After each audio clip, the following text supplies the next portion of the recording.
Hello everybody, I'm Nate and welcome to the channel. So a while back I reviewed a prototype that is a kind of a collaboration between Squared YoYos and the Yoyo Boomer Club, and that was the Workhorse. I really like that little slimline.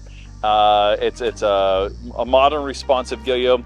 So today I have the version 2 still in the prototype stage, and I wanted to go ahead and take a look at this. This again is going to be being passed around to other reviewers as well, so make sure you take a look at that. I actually don't know who it's going to next. I'll know as soon as I send this out.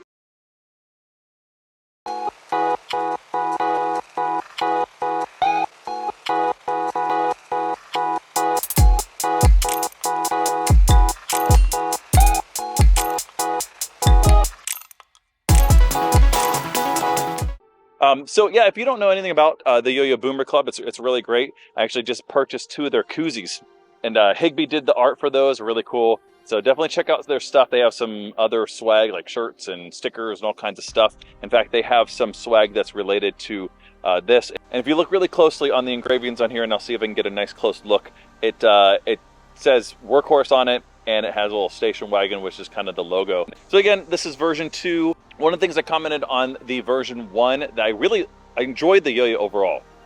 I like the profile of it, I like the shape of it. Don't need to change any of that, right? But the weight of it just needed to be a little bit lighter for my take, and that's what they did here. I did not actually get the full specs on it, but I can tell right away the lighter feel of this. And I think for a modern responsive yo-yo that you're wanting to kind of do like traditional kind of tricks as well as kind of stall fixed axle kind of tricks, you want it to be a little bit lighter, particularly for those kind of fixed axle tricks. When you're going in for a stall, for instance, you don't want that kind of thud on the string. You really want it to kind of be more relaxed there, so to speak. I don't know if that explains it well enough or not, but usually a lighter yo-yo is going to get that those stalls just a little bit more comfortable and a little more consistent, so it doesn't feel like it's just kind of like thudding towards you. But that's kind of what this is, I think, really ideal for, with the higher wall and all that. Now, I could be mistaken because I don't have version 1 with me, okay? And I don't have a direct comparison. But based on, I just watched my old video, okay? My original video, my first one. And looking at it, because I had it open like this, looking at the guts of it, it's all the same. It has the D-bearing in it and has the larger pads and all that, very similar to the Respawn. But I do believe that the smooth groove is a little bit wider. And that may be where they took a lot of the weight from. I'm not positive on that, but it looks, from what I can tell in comparison from the video at least, and here, that's the first thing I noticed when I took it apart. It was like, oh, I think this might be where they took some of the weight out. Overall, I'm not sure exactly how much they took off. Perhaps about 1 gram is what I'm guessing. If I can find the specs before I release this video, I will let you know. But I do believe they took probably about 1 gram off. That's kind of where it feels like to me. Might even be a little bit more possibly. But overall, again, the shape is the same. I really like the size of it, the profile of it. I like high wall yo-yos, right? I think they work really well for a modern responsive yo-yo, especially one that you're wanting to kind of throw a little bit more fixed axle, right, style with.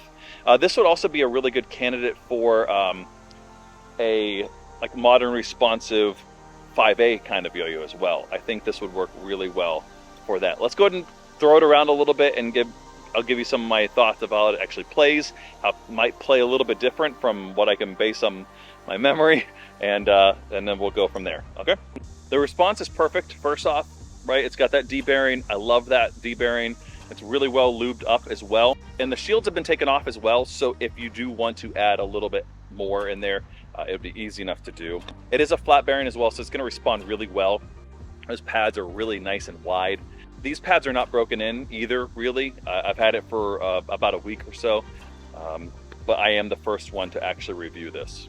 And I don't know how much it was played before. Now, just on a basic stall, okay, I can already tell the difference, right? It just doesn't have as much like that kick, right? And if you've messed around with fixed axle or play or modern responsive play and you've done stalls on a heavier yo-yo, I think you know what I'm talking about. It has that like just kind of clunk, you know, and it almost feels, that's over exaggerated, but I feel like this is a little bit more forgiving when it comes to that, and it feels just right. So as far as the weight, it's darn good. I don't know what maybe they'll do after this. You know, they might just kind of make minor tweaks, but honestly, I think it's good to go. This is going to be a yo-yo that's not going to obviously get those long spin times, but it's going to do, I mean, I don't know, you can do some fun things with it. You can certainly challenge yourself. The way I would probably play this yo-yo the most is probably going to be fixed axle play, you know, with those stalls and things like that. I just feel like that's where it probably shines the most.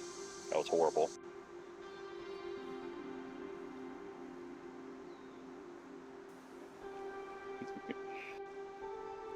That high wall is going to be great for locking in stalls, doing kick flips. I mean, that was like a very tiny loop, and it just stayed in there just nicely.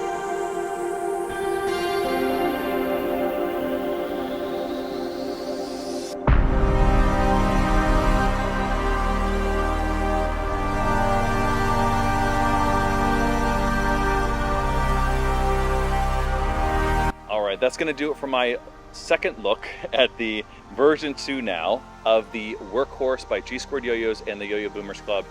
And if you like this kind of content, make sure you like, subscribe, and do all those things you're supposed to do. I'll see you guys in the next one. Later.